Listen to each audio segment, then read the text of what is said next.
Hello, everybody, and either welcome or welcome back to my podcast. As always, I do like to remind you, if you do like this, please rate, comment, and subscribe. You can find me on iTunes, Google Play, Stitcher, SoundCloud, Spotify, and YouTube. So, hello again, everybody. Welcome back.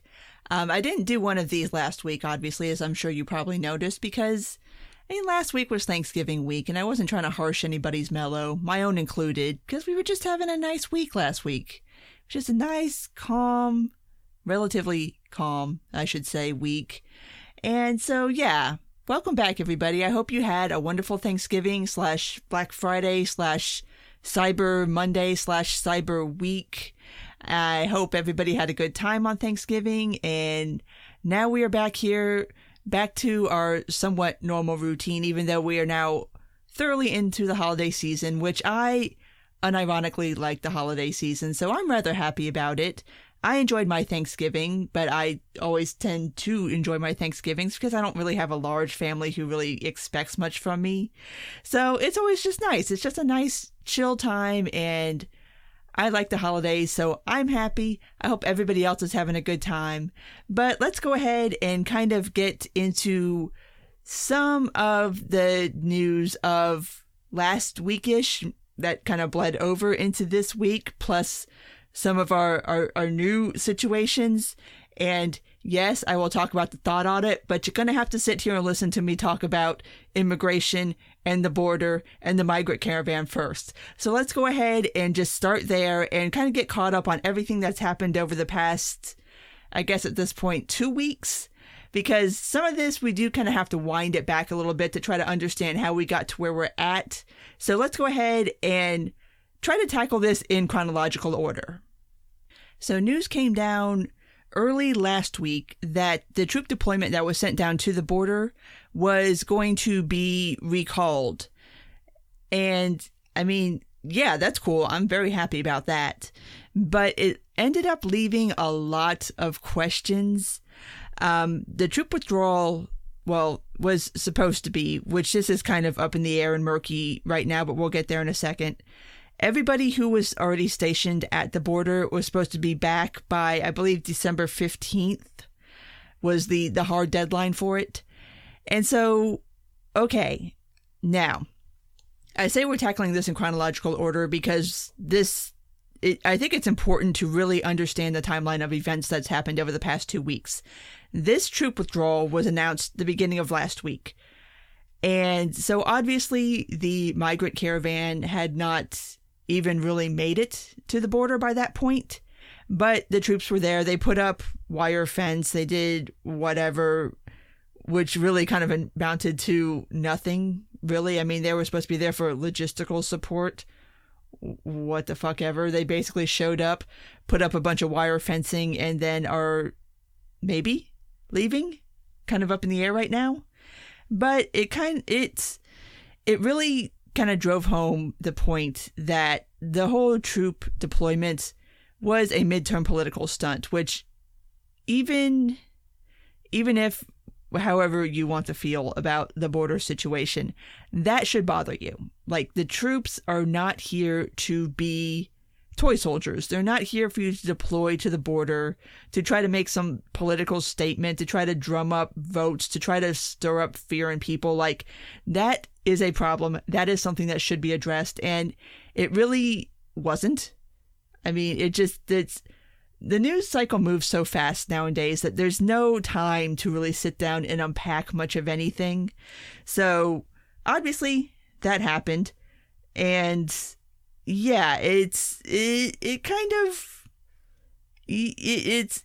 was a political stunt, and that's not okay. But so what ended up happening though in the aftermath of that is this kind of goalpost moving about what they were there for in the first place. Now, I'm sure everybody remembers when they were originally deployed, it was in a manner of they have to be sent to go protect the border or back up the National Guard who were already there, which there was already thousands of National Guardsmen there. So they weren't really needed on that level. Now, there were different conflicting reports that these were supposed to be armed military personnel versus not armed. It seems to me that, from what I've been able to gather, is that what Trump wanted was military personnel armed at the border, and the Pentagon basically told him to go kick rocks. So what ended up happening was these troops were deployed down to the border to provide quote-unquote logistical support, which wasn't needed because there was nothing really there logistically for them to be supporting at that time. And they were withdrawn before any kind of logistical support was going to be needed.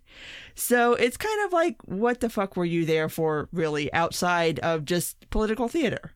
Obviously. Like, it's such a weird situation, honestly. But after the troop withdrawal was announced, all of a sudden, everybody jumped on that logistical support train. And I'm like, wait a minute, no. It was pretty much made abundantly clear what the troops were being sent there for.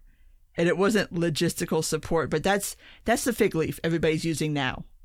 And I'm just like, okay, am I the only person that remembers what was really supposed to be fucking happening here? It's like, okay, whatever. Y'all can have it. Move your goalposts. Just know that some of us know that you're full of shit.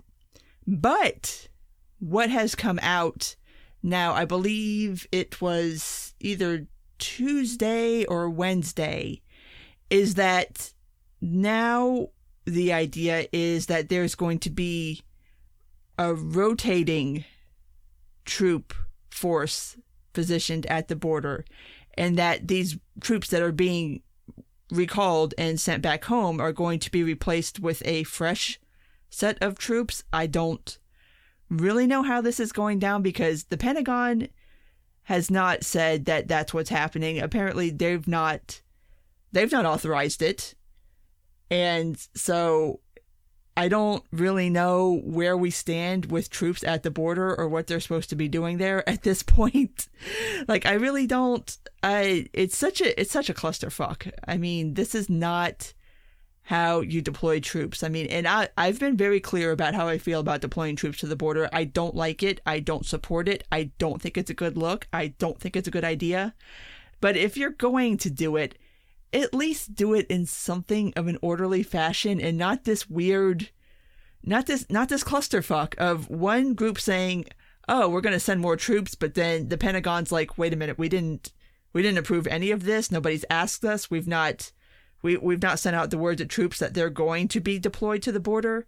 So yeah, it's this weird limbo thing where honestly, at this point, who the fuck knows what the status is on troops at the border, outside of the fact that the set that's stationed there now is supposed to be going home.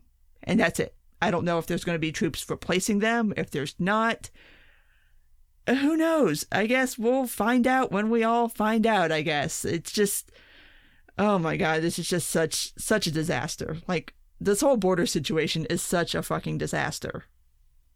But scooting over to the asylum ban for a second, courts did rule that the asylum ban is on hold right now. Like, it is not in effect. It was in effect for, I believe, roughly 9 days.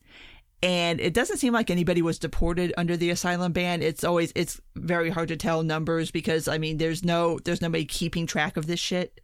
But the asylum ban has been put on hold. Basically, the court said that no, you cannot just EO away existing law, which obviously you can't. And so at this point, it's ever since the rulings come down, there's not been a lot of talk on the asylum ban, amazingly enough. I don't know if the Trump administration plans on taking this forward to the Supreme Court, out of the Ninth into to the Supreme Court. I've not heard anything one way or the other. It's been kind of crickets on it, which I was kind of expecting, and I think, like, I don't know. I don't know if they're going to pursue it or not. I would say that they are not. I would say that it's a bad idea to pursue it. But like I said, I've not heard one way or the other. So it's just kind of been like so many things in the Trump administration. It's like something's very hot for like a week, and then they just like forget about it and move on to something else. And then it's just like, okay, but what about this other shit you started? Like, what are we doing with this? But it's not the new shiny thing anymore, so it just got left aside, and now we got this other new shiny thing to go play with. Anyway, it's just another discombobulated part of the Trump administration where nobody can pay attention to anything for longer than 5 minutes because apparently Trump has the attention span of a fucking fruit fly. Okay, but moving forward, because even though the asylum ban has been put on hold, in the amount of time that it was in effect, it created a situation that has led to the current border situation. And that is that under the asylum ban, it was said that if you are a migrant and you are seeking asylum, you have to go to a port of entry. You can't border hop anymore. I've discussed this a couple times, so I'm not really going to go back into it again. But so that was the plan. Like, you had to go to a port of entry. So Migrant Caravan finds out this, and they all decide to go to, well, not all of them, I don't imagine, but the vast majority of them decide to go to the San Ysidro port of entry. Now, let me explain why. Going to the San Ysidro port of entry means going through Tijuana, going through Baja, and then coming up through San Diego. That is considered the safest way to enter the United States if you have to go through a port of entry. Because otherwise, you're going through North Mexico. And that is an extremely dangerous place to be. Because if you're trying to go up through North Mexico, you're going through Juarez, which, all hyperbole aside, is pretty close to hell on earth. Like, there's a lot of bad shit that happens there. That's the kind of place where if you're going through as a woman, you're going through there, you have children, bad shit can happen to you. Like, that's the kind of place where humans do get kidnapped and trafficked. Like, that's the kind of place where women do get kidnapped and sold into sex slavery. That's the kind of place where people do end up dead on the side of the road. So it's something that, if it is all avoidable, you avoid it. So everybody kind of decided, like, okay, so we're going to go to the safest port of entry that is available to us. And so the caravan kind of shifted westward, and they all went up to Tijuana. So now, all of a sudden, you've got thousands of people showing up in Tijuana to try to get to the San Ysidro port. And Tijuana's like, whoa, wait, what the fuck's going on? Like, there's all these people here now. What the hell? And so it's created this situation in Tijuana where obviously you have thousands and thousands of people coming through, trying to get to the port of entry.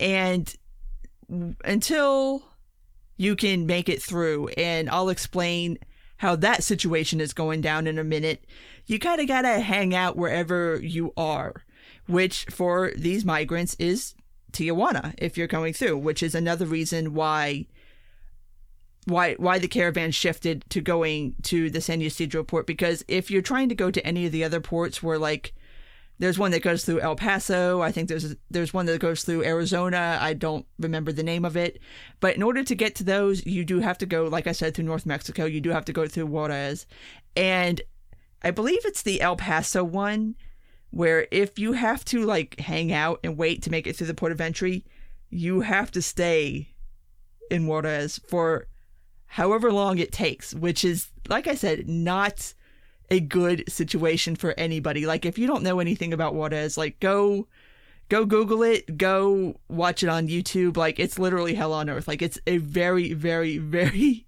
very bad place to be. Not the kind of place where anybody wants to be just, like, cooling their heels for God knows how long until you can make it through the port of entry. So anyway, back to Tijuana. All these people show up in Tijuana. Tijuana's like, what the hell? What are we supposed to do with all these people? So now the people that live in Tijuana are getting angry at the migrant caravan because there's thousands of them there now. So that's the situation there.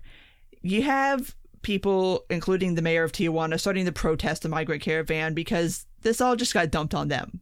Basically because of the asylum ban and the way that it ended up shifting how the caravan was moving and how they were planning on handling port of entry choices and border situations and stuff like that, it pretty much like forced everybody into Tijuana. So now you've got the situation in Tijuana. Just got thousands of people hanging out, or at least trying to find work. Some of them are like just trying to find work. And there are places in Tijuana that have been very accepting of them, that are like willing to employ them, and that's all fine and good. But for the most part, you've got people that are waiting to go through the port of entry. Now, at the official port of entry, there's only so much room for so many people. I think it's like 500 to 600 people that can be housed there. Obviously, there's way more than that there now, because everybody decided to go to San Ysidro. So now you've got this situation where there's not enough housing for these migrants at the actual port of entry. It's starting to strain being able to take care of these people as far as food and shelter and stuff like that. So it's led to this situation that kind of came to a head this last Sunday. But before I get to the border storming incident, I want to take a minute and explain how asylum seekers are being processed right now. And it's through a method called metering. And I'll link in the show notes. I had actually planned on discussing this anyway, but then Dara Lind did a great, wonderful piece on how exactly this is being handled, not just at the San Ysidro port, but at all the other ports now at this point. But here's essentially what happens when you show up to the San Ysidro. And let me go ahead and preface this by saying that this is actually the most orderly way that this is going down at any of the ports. Just bear that in mind, that this is the best way that it's being handled. So you show up there and you find the person who is carrying this notebook. And when I say notebook, I mean just like literally just like a busted ass notebook. And you find this person and you get your name on the list. And they take down your name, they take down your country of origin, they kind of block it off in groups of 10. And so you have this notebook, this person, and they're maintaining this notebook. And what happens is on the U.S. side of the border, they tell the Mexican side that, okay, we're letting in X amount of people today. So you tell that to the Mexican authorities. The Mexican authorities go to the person with the notebook, and they pick however many people that say the U.S. says we're letting in 30 people today. Well, they take the 30 people like that are at the top of the list, and those are the people that go in.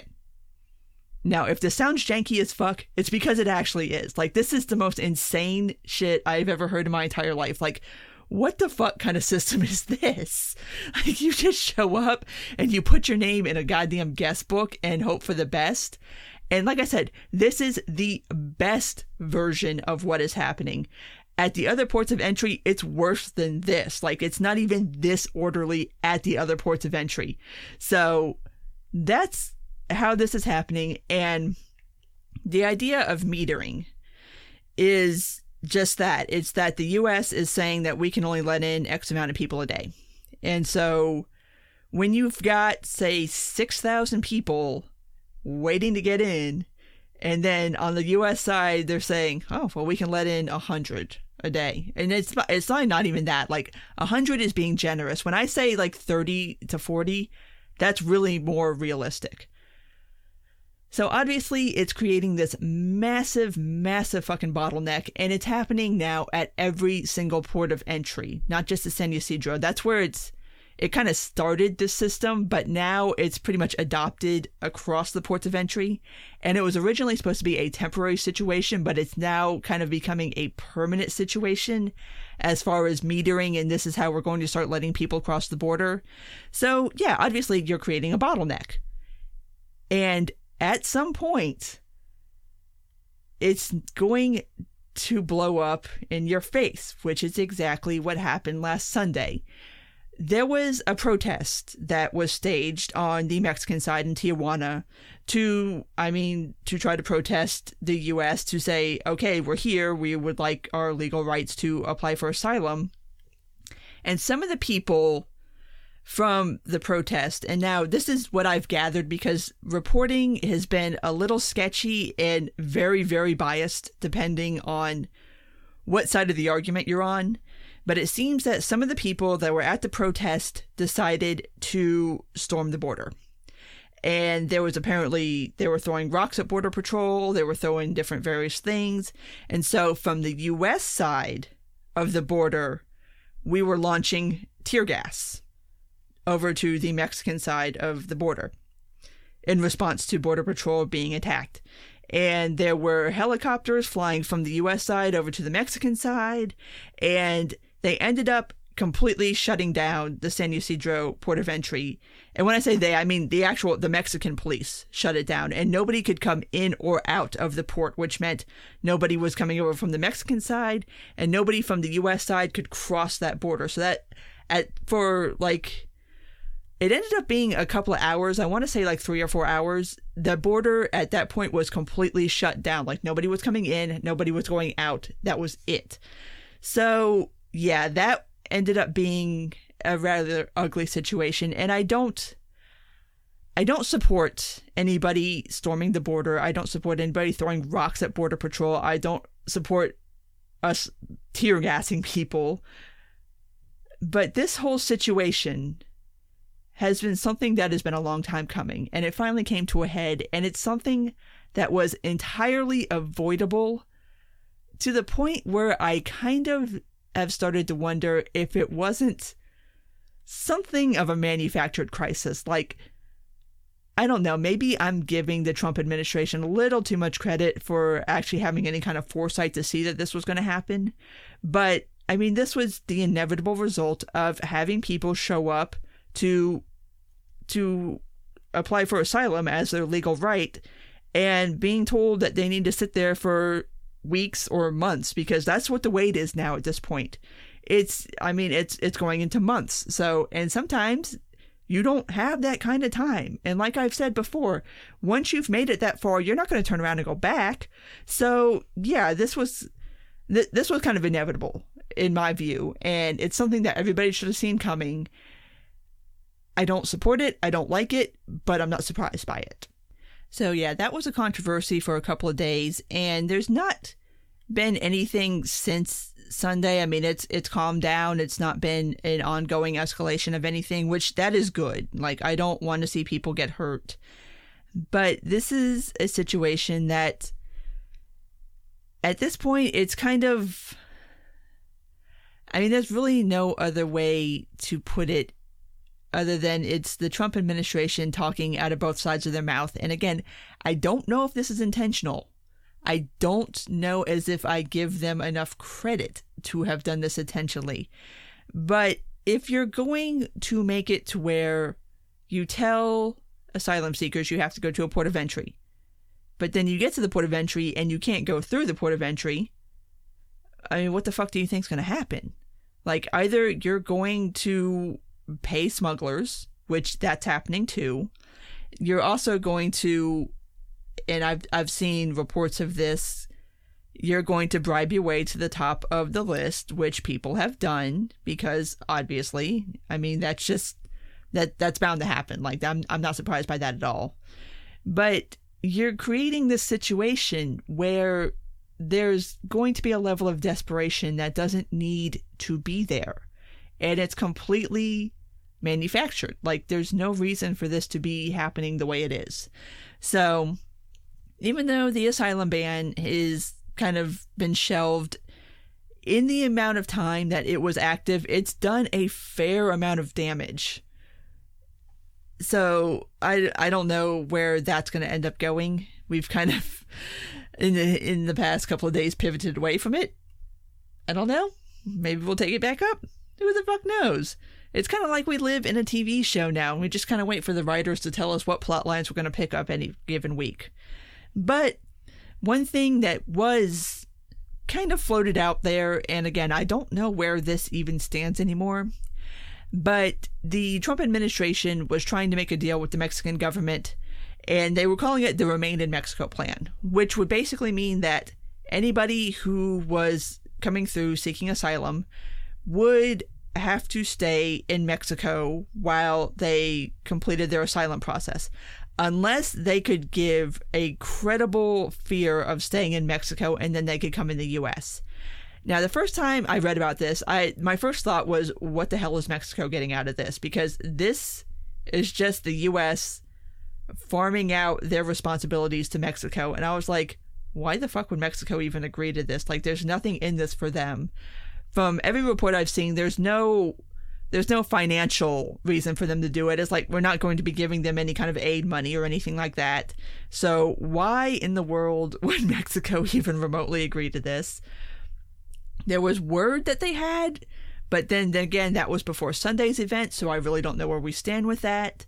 They are getting ready to swear in a new president, I think in the next week or so. I'm sorry, I should have looked up the date and I didn't, but yeah, in about the next week or so, they're about to swear in a new president. So this is something that's ongoing. I'm interested to see how this plays out. I don't get why Mexico would even remotely agree to this, because it's almost like a de facto, like, safe country agreement, like what we have with Canada, where it's basically saying that unless you can prove that you have a good reason to not want to be in Mexico, then you have to stay in Mexico. I can't see the Mexican people really getting down with this. Like, if I was a Mexican citizen and I heard this deal, I'd be like, go fuck yourself. Like, why should we be America's waiting room? Like, what the fuck is this? But again, that's something that's still ongoing. We'll see where that ends up. I'm genuinely curious. But a bigger issue I want to talk about before I kind of pivot out of this, and that's the reason I even keep talking about this in the first place. Because I know, especially amongst libertarian circles, the border situation, the migrant situation, the asylum situation is a hot button issue. Trust and believe, I know. I find out every time I tweet about immigration. People always want to roll up in my mentions with the same fucking arguments, and it's to the point where, like, I rarely even engage anymore, because it's just like, I've already answered these questions.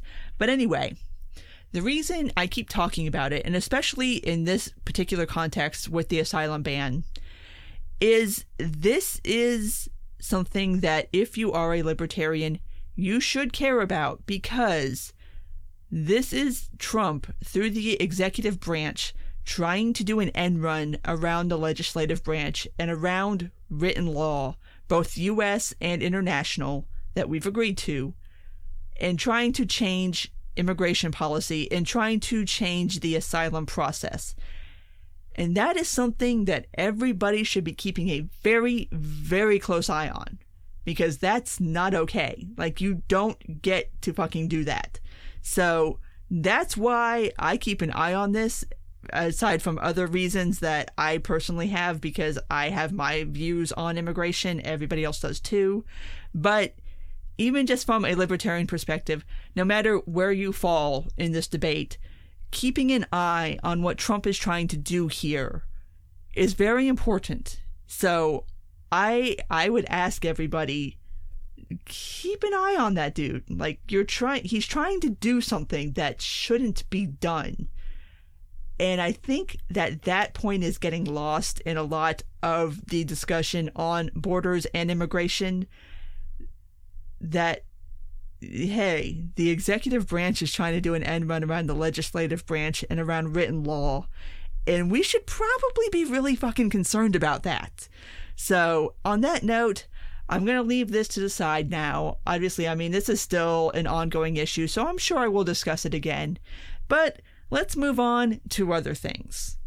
And when I say other things, I mean things that are still related to this, but kind of involve other stuff, like a potential government shutdown. Trump has made it clear that he wants, in the upcoming spending bill, I've seen anywhere reported between $5 to $6 billion for wall funding. And what Grassley has come out with is that the Democrats are willing to approve up to $1.6 billion in wall funding. Now, the obvious answer to the question is it should be fucking $0 for wall funding. But in this context, Trump has said that unless he gets his $5 or $6 billion in the spending bill, then he is fine with the government shutting down. Okay, cool. I'm fine with the government shutting down too. Let's just shut the whole fucker down and we can all just have a nice government-free Christmas. That sounds nice. Like, that sounds like a nice Christmas present. I get no wall funding and a government shutdown? Hell yeah, let's do this.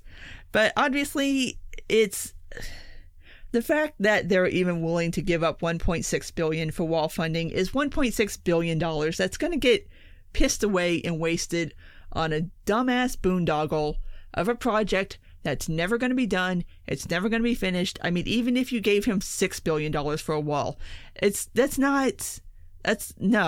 just not even going to put a dent in what the wall would actually fucking cost. It's a waste of money. It's a waste of time. I wish everybody would just shut the fuck up about the stupid fucking wall because it's not happening. Let's all move on. But no, so we may be getting a government shutdown. Hey, who knows? Maybe a holly jolly Christmas present with the... Hey, I'm here for it. I want $0 for the wall. I don't want any dollars. If we shut down the government, then there'll be $0 for the wall. And that's fine by me. Okay, so hard pivot away from anything government / wall / migrant / border / immigration related. This week has brought us some new Twitter controversies, and there's two that I want to talk about. I'm going to start with the Meghan Murphy one, and we'll get to the Jesse Kelly one, but I think the Jesse Kelly one has really overshadowed the much more important Meghan Murphy one. So that's why I want to start there, because this is the one that really actually is going to have a long-lasting effect on all of us who use Twitter. Now, for those of you who don't know, Meghan Murphy is a rad femme, and she is of the TERF version. Now, by rad femme, I mean radical feminist, and a TERF is a trans-exclusive radical feminist. Meghan Murphy is one of those rad femmes who does believe in two genders and that you can't transition from a man to a woman. That whole thing, which I don't really care about. Honestly, I mean, it just seems like such a stupid fucking hill to die on, and I genuinely don't care enough to even get into that controversy. But anyway, that's who she is. And she got a permanent Twitter ban because she dead named a trans person. Now, let's take a second and explain what dead naming is if you don't know. Dead naming somebody is when you call a trans person who has transitioned and who has changed their name, when you call them by their birth name, their quote-unquote dead name. Now, this is something that's actually kind of controversial in the trans community, the idea that dead naming is offensive or should even be seen as offensive. I mean, obviously you have people that view it as offensive because they view it like, okay, I changed my name, you should address me by my name that I now have. Some trans people don't really care one way or the other. And then there are some trans people that feel like trying to erase your old name, your dead name, is kind of disrespectful in a way that you're trying to erase a part of your past that has made you who you are. And that is not really a cool thing to do. So even within the trans community, the idea of dead naming is controversial. But what Twitter did is they changed their terms of service to make dead naming and misgendering like a bannable offense. Obviously, you can see where this is going to be a huge problem because, I mean, that's not a reason to kick somebody off Twitter. And I will back up and give the normal libertarian response that yes, Twitter is a private platform and they can do whatever they want and they can kick off whoever they want and we can all go pound sand at any point as far as Jack is concerned. But I don't like this because this is changing the rules in the middle of the game. Like, in a way that doesn't need to be done and shouldn't really be done. I mean, you can you can misgender somebody by accident. I mean, you can do it on purpose, you can do it by accident. And you can dead name somebody by accident. You can do it on purpose, you can do it by accident. This shouldn't be a reason to get kicked off of Twitter. Like, it's not, that doesn't even begin to rise to some of the shit that you see on Twitter.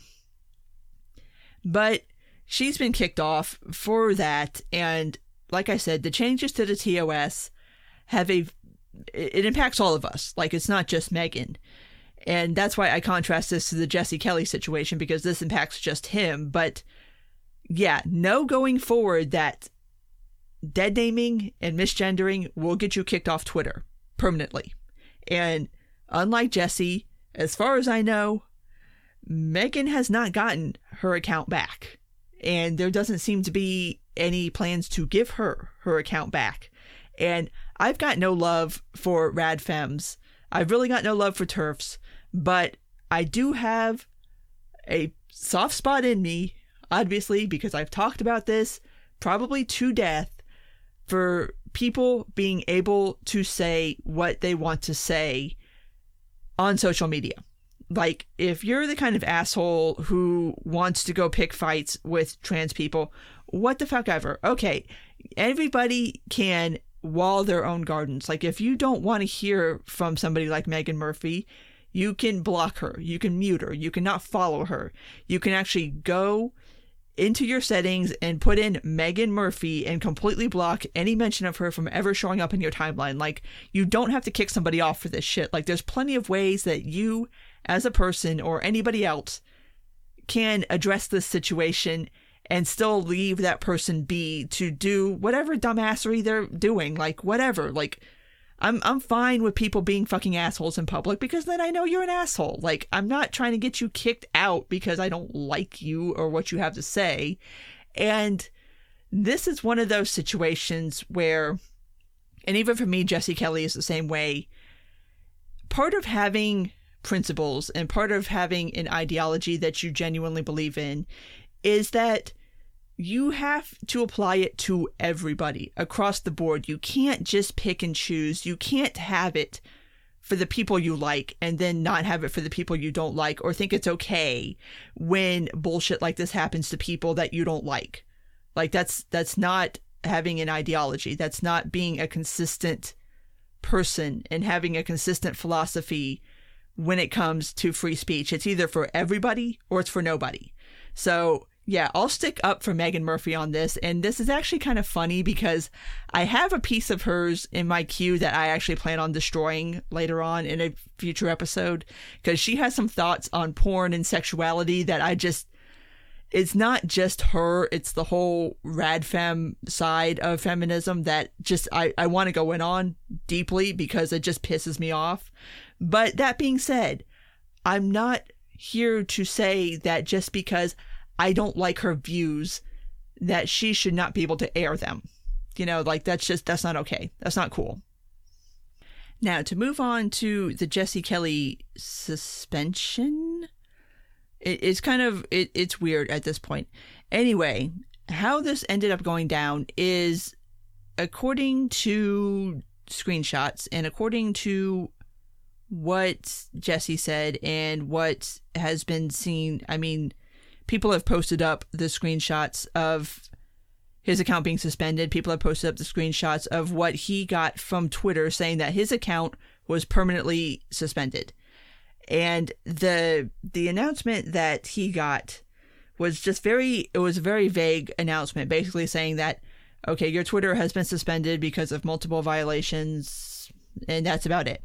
So, anyway, taking it at that level, starting right there, like just starting that his account was permanently suspended and he was not really given a reason for why, that violates Twitter's terms of service.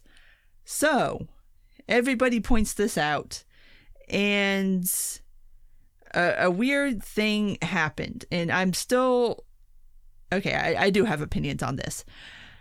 So after about 2 days, his account magically was reinstated. And I saw this actually happen in real time. It's not like I saw anybody like say this or this was a rumor or anything. I actually fucking saw this happen. His account got reinstated. His whole timeline, all of his posts were reinstated. And then all of his followers were added back to his account. Now, I was very curious about this because I have never been in Twitmo. My husband has been in Twitmo a couple times, though, on actual, honest-to-God, temporary suspensions, which usually, when you're temporarily suspended, you're looking at like 3 days, 5 days, anywhere up to 30 days, when it's a genuine temporary suspension.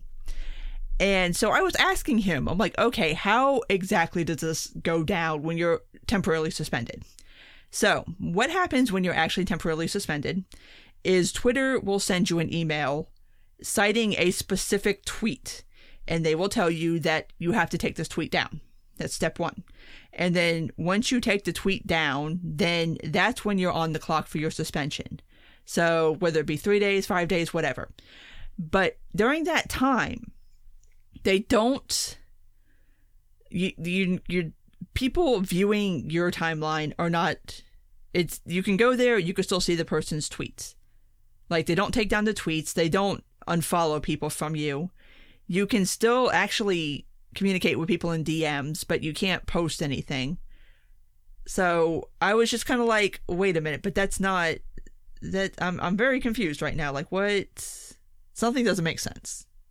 Because Twitter, after they reinstated his account, tried to roll it back and say that it was always a temporary suspension, which, given that when he was suspended, if you went to his account, you got the account suspended notice, which that means that account is like dead. It's gone, like nothing.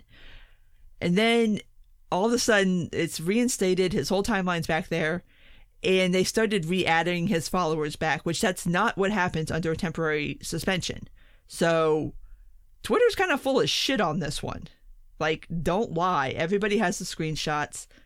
Everybody saw what happened. Like, it was a really weird situation. And so I started wondering, like, okay, so what is supposed to be happening at Twitter now is that there are supposed to be actual human beings. Like, if you, like, I guess, report a tweet or something, whatever, like, I've reported a tweet like once in my life, and that's because somebody was being doxxed. So I'm not entirely sure how this goes down, but you're supposed to, like, you report the tweet, and a human being is supposed to review it, I guess, and then make a decision. But this situation kind of calls that into question for me, because first and foremost, the justification that people have given for his account being suspended was that before he got the suspension, he was trolling people about the Confederacy. What the fuck ever? Like, come on, people. That's not even remotely the most offensive thing you could possibly say on Twitter. And I'm not even a fan of this dude. Like, I don't care. Like, what the fuck ever. You're kind of, he's conservative, like, whatever. I guess there's some things we can agree on. There's some things we don't. I don't follow him. I don't really give a shit. But this situation was just really, really shady. Because I think, and this is my theory, I have zero evidence to back any of this up. I think they're still using bots when you report a tweet. And so what ended up happening, in my opinion, again, no proof, somebody reported his tweets, a bot deactivated his account, and obviously this is somebody who has hundreds of thousands of followers. Like, he's fairly popular. He's on Fox News. He's not some nobody. Like, it's not going to go without notice if his account just is magically ghosted. Like, everybody's gonna fucking notice. Everybody's gonna talk about it. He was on Tucker talking about it. Like, that's how famous this dude is. So I don't think that they have humans doing what they say they have humans doing. And I think once he got his account suspended and everybody went sideways, that they were like, oh shit, we got to put this dude back on Twitter because otherwise this is going to look really, really, really fucking bad. So I think that's what happened. And what's interesting is that apparently, I guess, when your account is permanently suspended, they don't delete your information. Like, they still have all your tweets somewhere. They still have your follower count somewhere and who's following you. And they can reinstate it if they so choose. That was interesting to find out. I was like, huh. Because I was always under the assumption that I guess you would just delete that information because when you suspend somebody's account, like, why would you keep it? Like, that's a lot of data to just keep lying around. But apparently they do keep it lying around, which was interesting. So I don't know if we're never, ever really going to know exactly what happened there. But that was just a really interesting little peek into how the Twitter sausage is getting made now. And I'll mention this before we bounce out of this, but Laura Loomer got ghosted too, and she has not gotten her account back, and she's very pissed about it. And she signed on to this class action lawsuit against Twitter. Whatever. I mean, that's not going to go anywhere because, I mean, how are you going to sue somebody for that? Anyway, it's fascinating in the way that I don't know if Jesse was not as famous as he is, would he have gotten his account back? I mean, I do think this was bot done, and if he wasn't who he is, he would probably still not have his account anymore. Something to think about. But, okay, moving on. Now it is finally time in the episode to talk about the Thot Audit. I told you we were going to get there. We're here.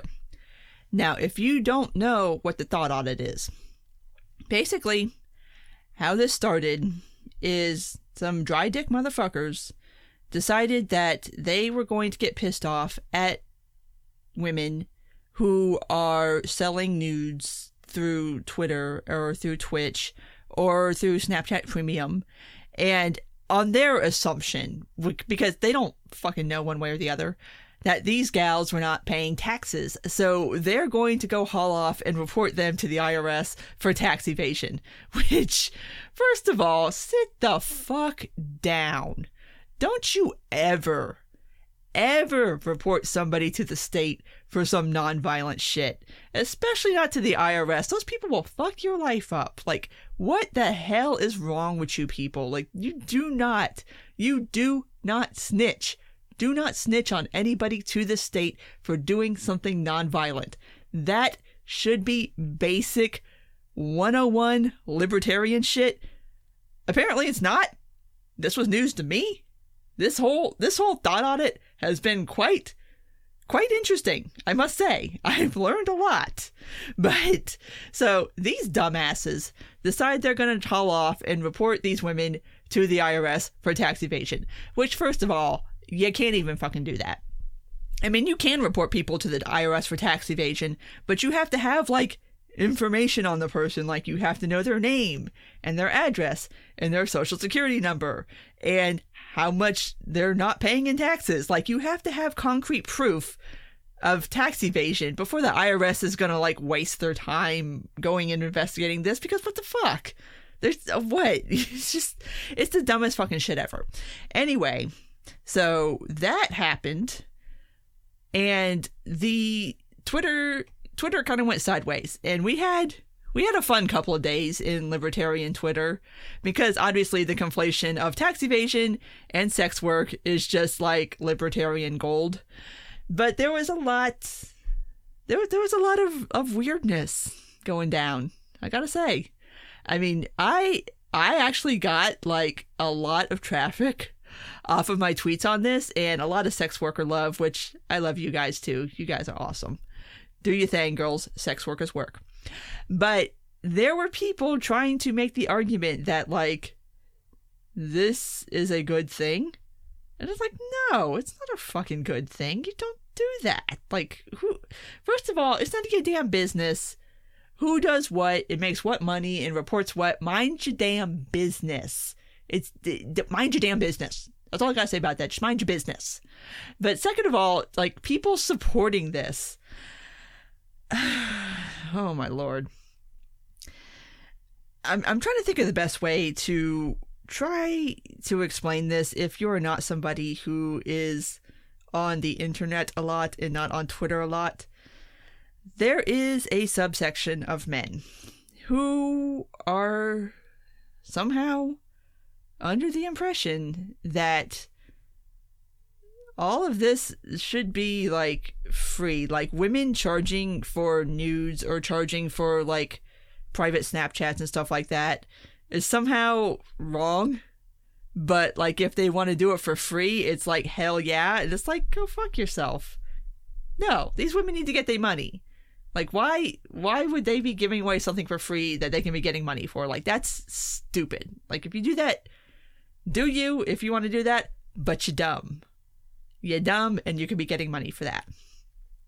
So it was just weird conflation of issues that a lot of people probably live their whole lives on the internet, not even knowing that they exist, and now they know. And it's just like the Thot Audit probably just ruined a bunch of people's lives by alerting them to the fact that these sort of attitudes exist.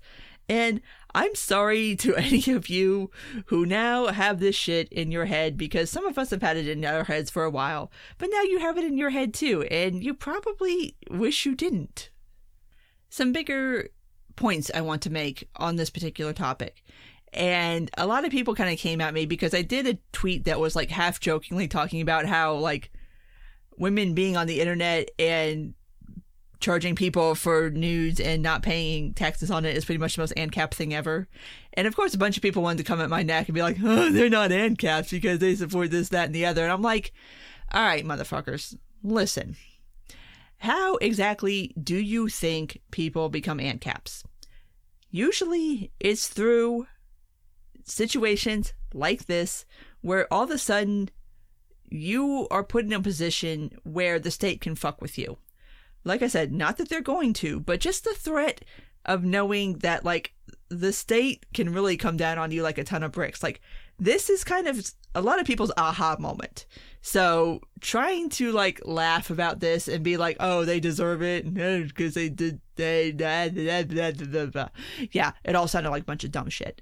Anyway, there is value in understanding when there is a moment when you can walk into a situation and try to explain to people like, okay, this is why we believe what we believe, and this is why we think the state sucks, is because they can do shit like this. And so maybe some of these girls who may have spouted more statist ideas or more socialist ideas, this might be their aha moment. Like, this might be the light bulb moment where it's like, shit, maybe I should not be supporting these people. Maybe this isn't the path. Like, maybe I should rethink what I've been saying. So, yeah, it's just one of those things where it's like, I'm not going to sit here and shit on somebody because you said some things before, and now you're in this position to understand why it is that the state kind of sucks and can really fuck with you, and maybe this will be a light bulb moment. I don't know. I don't really know any of these women, but it's just one of those outreach people. Outreach. Messaging, outreach. We got to get better at that. But it's just, and to kind of pivot before I end this episode, and let me preface this, because everybody has their own feels on sex work. Like, okay, whatever. Anyway. This has started a conversation amongst libertarians about sex work and sex workers and the attitude towards women and men, because men do sex work too. Like I said, I'm trying to do this in a somewhat nice way. And I was also reminded when I was thinking about this, I was like, stupid, you've already done a whole episode on this. You should probably link to that, which I will do in the show notes, and I will go ahead and tweet it. But yes, I actually have done a whole episode already on my views on sex work and sex workers. But to kind of TLDR it, here's my thing. Sex work is work. And much like any other work or any other profession, you can pick specific data points or specific people that love their job, hate their job, feel meh about their job in any profession that you could possibly think of. So I don't view sex work as any different than any of those other professions. Like if you want to say, let's pick lawyers. I'm sure there are some lawyers that wake up every morning and are like, hell yes, let's go do lawyer stuff. Like if you are a defense attorney, you're like, hell yeah, let's go defend my client. Or if you're a prosecutor, you're like, hell yeah, let's go do some justice stuff. And there are people that think that. I'm sure there are lawyers that wake up every morning and they're like, yeah, it's a living. And then I'm sure there's lawyers who wake up every morning and are like, I fucking hate my job. I can't wait to quit and go do something else. And I don't imagine sex work is any different. I mean, we can all sit here and pick our personal examples and people that we want to hold up as being, oh, okay, sex work is a good thing, it's a positive thing, or, oh my God, sex work is this awful, degrading, horrible thing, and that nobody should do it. And we can all find people to make our personal points that we feel about sex work. Personally, I'm all for it. I mean, if it's what you want to do and it's something that you're temperamentally suited to, go for it. I mean, there's women like Maggie McNeil and Mistress Matisse who are on Twitter and who are very much, they're sex workers and they love their jobs. That's cool. And I'm sure there are plenty of people who work in sex work who fucking hate their jobs. I'm sure there's plenty in the middle who are like, whatever, it's a living, it gets me my money to support my family, to support myself, and gives me the time to go do the other things that I want to do, which is something that I don't think is actually talked about enough when we talk about women and men engaging in sex work. Is there is a lot of like leeway in there. Like I was surprised when I kind of fell down like this weird YouTube stripper rabbit hole of finding out that like strippers go to work when they feel like it, and also so do a lot of at least independent sex workers, like a lot of independent prostitutes, doms, stuff like that. Like you just work when you feel like it. Like there's no schedule. I was like, oh wow, that's kind of wild. Like you just you can wake up one day and be like, I don't fucking feel like working, and it's like, okay, cool, don't go to work. But yeah, I'll go ahead and link my expanded thoughts in the show notes. I'll link back to that episode that I've already done because I don't really feel the need to belabor the point. Like if I've already said it, like I'd kind of, you can just go listen to that and we don't really need to do like a whole nother segment on my thoughts on sex workers. But yeah, I am pro sex worker. Sex workers work. Let them survive. Let them do their thing. And it's just setting aside your own personal biases. Just like it's their bodies. They can do whatever the hell they want. It's if you want to sell it, fucking sell it. If you don't. If you want to be a sex worker, go be a sex worker. If you don't want to, don't. If you do it and don't like it, then stop doing it. Like there's nobody's fucking, God, oh my God. I should probably actually now that I'm thinking about it, I should probably do another episode on it. Just solely on that, because some of the attitudes that I've seen put forth in just on the Thot Audit and just in general, like I don't know. I should probably sit down and do a whole nother episode on it, to be completely honest. So hopefully, maybe in the future, I will have time to sit down and do more expanded thoughts on that. But for now, I'm going to go ahead and wrap this up. If you did make it this far, as always, thank you. And if you did like it, please rate, comment, and subscribe. You can find me on iTunes, Google Play, Stitcher, SoundCloud, Spotify, and YouTube. Take care, and until next time.